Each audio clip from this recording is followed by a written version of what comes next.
Reciprocal tariffs on countries throughout the world. Reciprocal. That means they do it to us and we do it to them. Very simple. Can't get any simpler than that.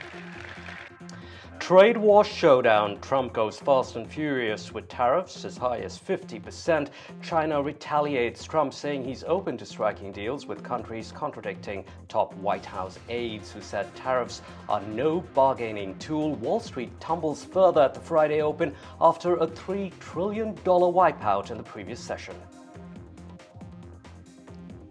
TikTok is big, but every point in tariffs is worth more than TikTok. So in order to get China to do, maybe I'd give them a reduction in tariffs as an example.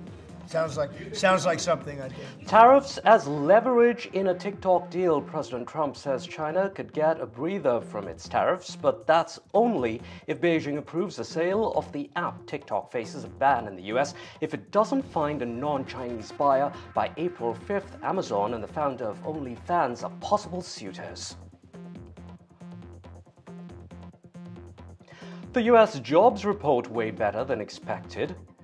March saw nearly 230,000 jobs added. Unemployment ticked up only slightly. Analysts warning that the pain is yet to come as they look ahead to April's jobs numbers that could see the impact of Trump's tariff moves.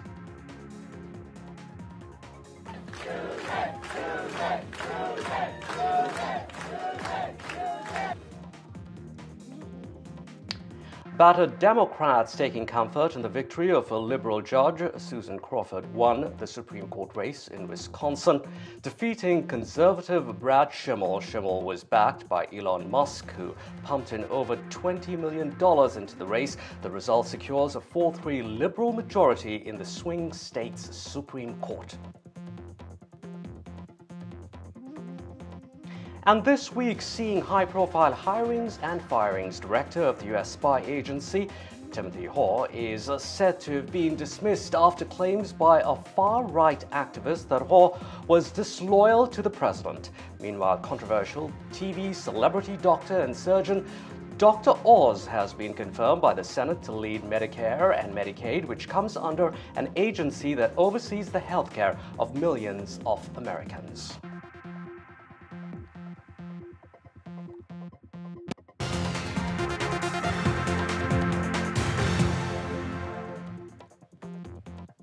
To the week's biggest story, President Donald Trump's salvo of fresh tariffs targeting over 185 countries across the globe, including U.S. allies such as India, while the tariffs exempt essential and strategic items such as pharmaceuticals, semiconductors, and energy products. It left U.S. allies and foes in a fix. China has retaliated with 34% tariffs on U.S. goods, and in Canada, Prime Minister Mark Carney has hit back with 25% duties on certain U.S. vehicles as U.S. auto tariffs come into effect. I'm now joined by Rodrigo Balbonton. He is a former World Bank consultant and currently closely covers trade for a think tank here in Washington, D.C. Rodrigo, the world is moving towards a full-blown trade war. China has announced tariffs, like we mentioned, 34% on all U.S. imports in retaliation. Who is the real loser, you would say here, the American consumer or the ones sitting in China, or for that matter, elsewhere in the world, in Chile, Canada, or India? The world economy is the biggest loser. Probably the first loser is the American consumer. There are already signs of diminishing growth perspective, both from the world economy and the U.S. economy. So who is the biggest loser? I don't know specifically, but the world economy in general, it's going to be smaller than it could be due to these tariffs. All right, Rodrigo, what are your bets on the U.S. slipping into a recession?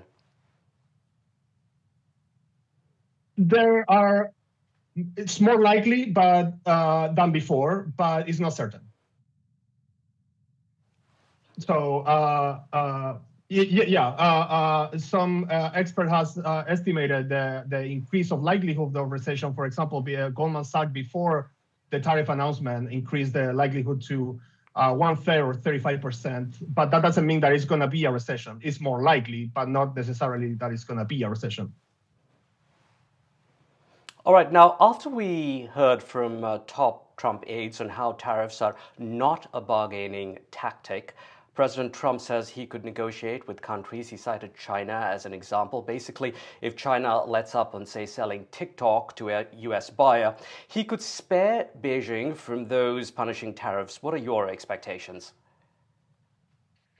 So the executive orders signed by President Trump on April 2nd have an entire section on how tariffs can be modified, whether modified for more tariff or lowering the tariffs. So there is a room for negotiation for sure.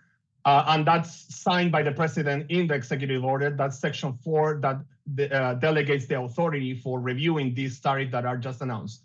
On top of that, and this is relevant for India, for example, there are some products that are under investigation, such as pharmaceuticals. So the fact that some products are exempt now, that doesn't mean that they could be tariffed to those products later. Right, so if I understood you correctly here, you do expect Trump to negotiate, the US to negotiate one-on-one with all these countries, be it China, be it India, but certainly that's going to be a lot of work to have these unilateral deals with all these countries, or bilateral deals. For sure. USTR, the trade authority, the United States Trade Representative, is not the biggest agency here in Washington. It's not small, but it's not. I don't think that they will have the capacity to negotiate different trade agreements with more than 100 countries. But what is for sure is that these tariffs, and this is also reflected by the market reaction, it's a reflection of a starting point of either escalation for more tariff or a negotiation to lower these tariffs that were announced, but definitely it's not the end point. So whether they have the capacity to negotiate one by one, or the tariff will be higher or lower than were announced, that's uncertain. But what is certain is there is room for negotiation at bilateral level from the United States with third parties. All right, Rodrigo, President Trump hopes his tariffs will get the U.S. back to its heydays of manufacturing to the 70s. What would you say? Would the U.S. be able to see that in the next few years, given that setting up a factory, for example, sometimes would take decades really to get done? Yes, I think there were some experience in the first Trump administration that were expecting that tariff will ensure some manufacturing. But for example, Caterpillar, to serve third markets, decided to open a plant elsewhere. So that's this tariff on the one hand doesn't necessarily ensure that manufacturing will be relocated to the United States. And that's only on the supply side, but also we need to take into account that on the demand side, the United States will be a smaller economy than it will be without this tariff. So there will be less consumption internally. So that also will affect basically local manufacturing production. So there is no certainty that this tariff will work to revamp manufacturing. Right, this is a story that's going to be here for a while. You're going to be closely following it, as so are we. Thank you very much indeed for your time joining us here, Rodrigo. In other news, now Wall Street extending its tumble at the Friday open after a $3 trillion wipeout in the previous session, which had markets seeing their sharpest falls since the early days of COVID. However, gold hitting all-time highs this week as investors look for a safe place to park their money. At a neighborhood jewelry store in the state of Maryland, a similar gold rush as well. Gold prices have rallied nearly 20% since the start of the year.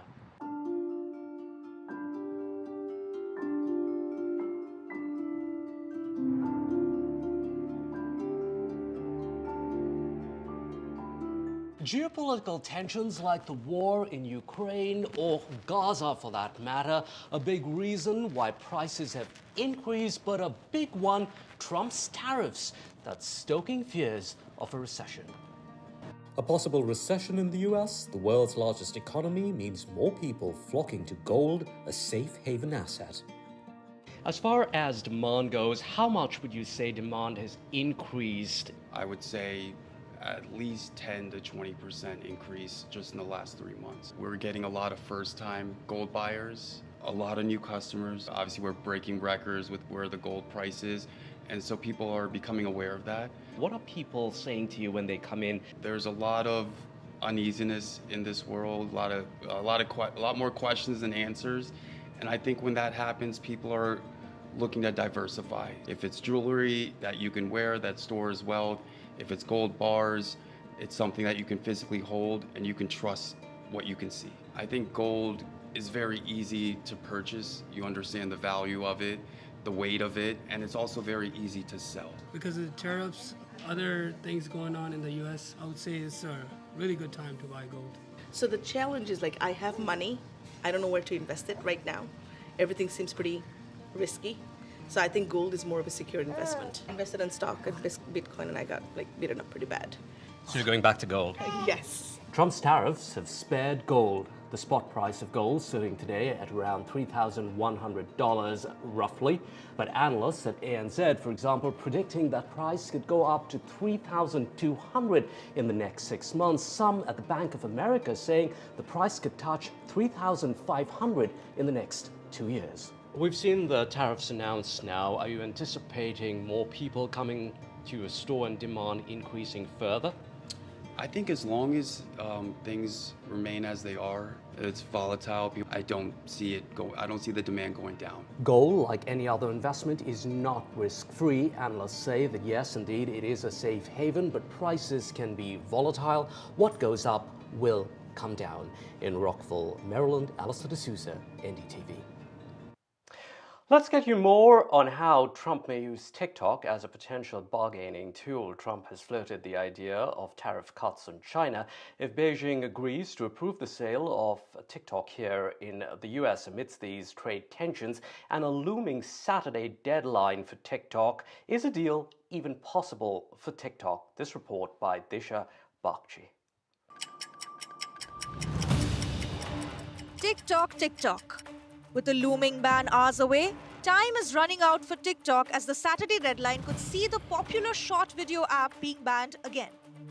But that scenario seems unlikely, with President Trump expected to swoop in as a savior for the platform yet again. Amid a flurry of speculation about the possible buyers for the app, Trump has signaled that he could give China a reduction on tariffs if Beijing agreed to a TikTok deal. Maybe I'll give them a little reduction in tariffs or something to get it done, because every point in tariff is worth more money than TikTok. If you think every point, tariff is a much bigger world and TikTok is big, but every point in tariffs is worth more than TikTok. So in order to get China to do, maybe I'd give them a reduction in tariffs as an example. Sounds like something I'd do. So what are TikTok's options amid the looming deadline? While Trump cannot overturn the law banning TikTok, he could push the ban yet again to reach a deal through an executive order. Another scenario is that China pushes TikTok to close its operations in the US rather than agree to a deal. Trump is also reportedly looking at leasing the app's algorithm from Beijing-based owner ByteDance, wherein a new US entity led by software giant Oracle would own majority stake in the platform while ByteDance retains a minority stake.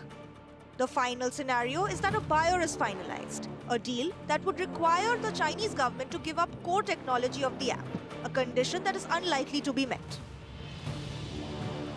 The race to acquire TikTok is heating up.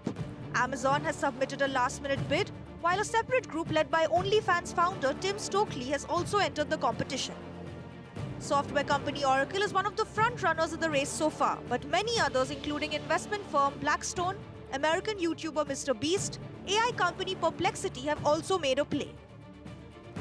While top US officials remain concerned about TikTok's Chinese ties, Trump appears determined to preserve the platform with 170 million US users.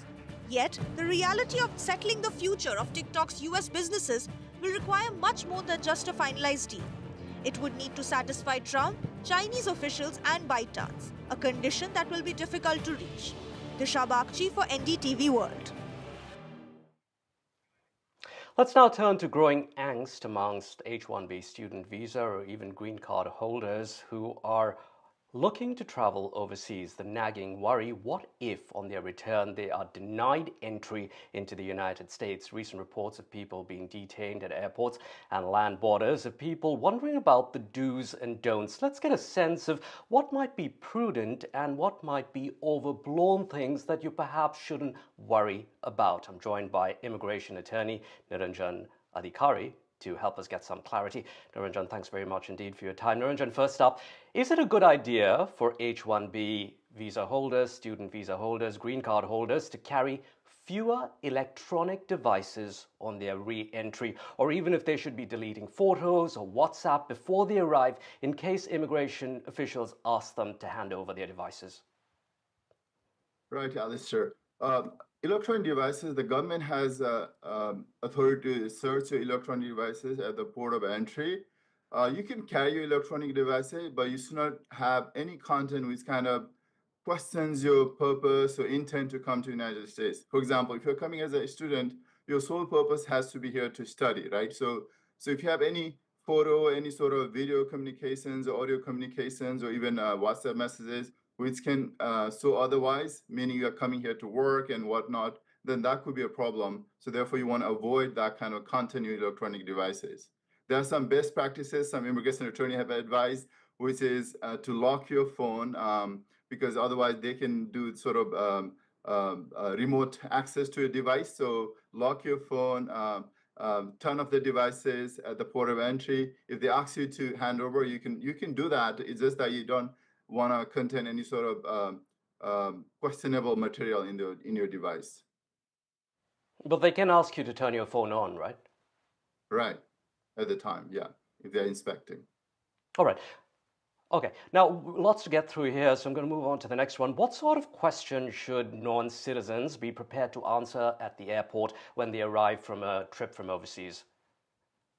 Typically, the immigration officers at the port of entry will ask your purpose of visit, your duration of your visit, how you're going to fund your stay, and where you're going to be staying at, where you're going to be visiting if you're coming as a visitor. For a student, obviously, they will be asking about where you're going to be residing at on campus or off campus. If you have an address already, you can provide that. They may ask you a question about your study, what program you're studying, what university, what your start date is. So you should be prepared to answer those questions. For any returning resident, if they have been outside for longer period, they should be able to explain if they have been outside for family visit or if they had any sort of medical emergency would let them to extend their stay beyond 180 days, then they should be able to explain it. But okay. if they have been outside for 1 year or longer. Let's say that they haven't been away for over a year or 6 months. We would generally need that re-entry permit. But what if someone is just want to play it safe? For example, a green card holder that's just gone away for maybe 1 or 2 months. Should they play it safe, like I said, and get that re-entry permit so that they get this hassle-free walk through right into the United States without getting into any kind of trouble with immigration authorities? Right. It's not necessary. If a green card holder has been only outside the U.S.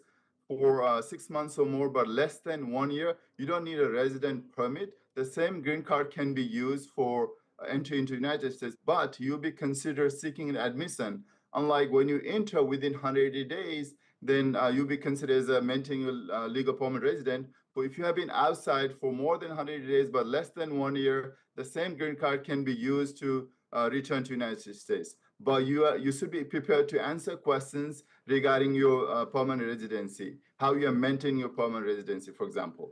All right, very quickly, running out of time here, Niranjan, but I really want to get to this last one because how much does the port of entry matter? There is some suggestion on immigration forums that picking an airport in a blue state like California might be a safer bet. Actually, there is no such, I guess, guidance I would provide. The reason is that I read CBP recent notices. Actually, they deported number of people in New York, for example, and they have deported number of people in different other port of entry. It's not a blue or a red states, but rather, I guess, you should be prepared I think there are some approaches. I guess some port of entry are more experienced with dealing with the immigrants versus others, so they are more prepared. They can ask the right kind of question. But you should not be fearful about what airport to choose and things like that. Thanks very much, Niranjan, for joining us here this morning. Now, despite flexing his financial muscles, the world's richest man, Elon Musk, did not get his wish. In the swing state, a key one, that's Wisconsin, a candidate that Musk supported has lost. All of this taking place amid reports that Musk might quit Doge. So what's the future of the Trump-Musk Bonhomie? Disha Bakshi takes a closer look.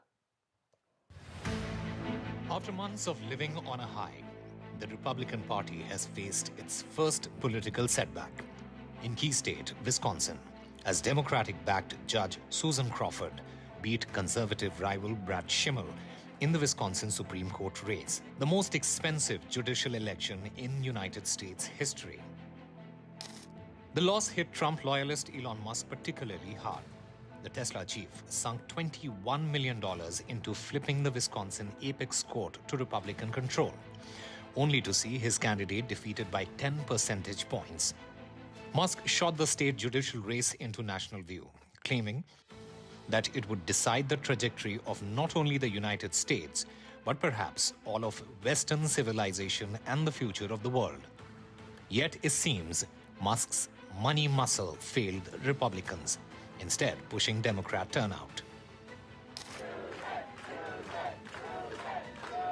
Liberal Judge Susan Crawford used Musk's involvement to her advantage, making the race about the voters versus the billionaire who she said was trying to buy election after election. The Wisconsin race was a litmus test for Musk and his slashing of the federal government, with the billionaire even traveling to Wisconsin 2 days before the polls to personally hand over $1 million checks to 2 voters.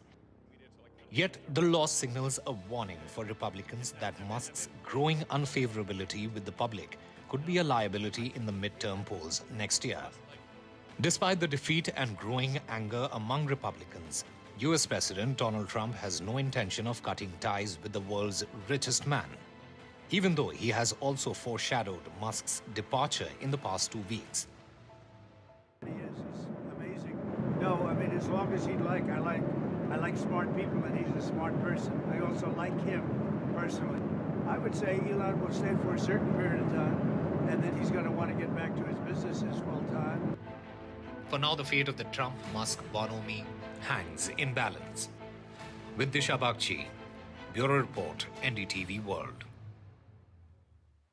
And before we wrap up, time for just one last story. My bad, says Barack Obama, after the former president photobombed a family taking pictures of DC's beloved cherry blossoms. The family was busy framing their shot when a familiar face accidentally walked into the background, addressing the kids in the picture. Obama wrote a comment saying, "Preston and Belle, I hope you enjoyed peak bloom. My bad for stepping into the shot." Now, DC's cherry blossoms attract visitors from near and far each year. Here's more of what I found when I took my camera to capture the cherry trees. No Obama sightings, but it was worth the trip. A true sense of awe, nature's beauty on full display.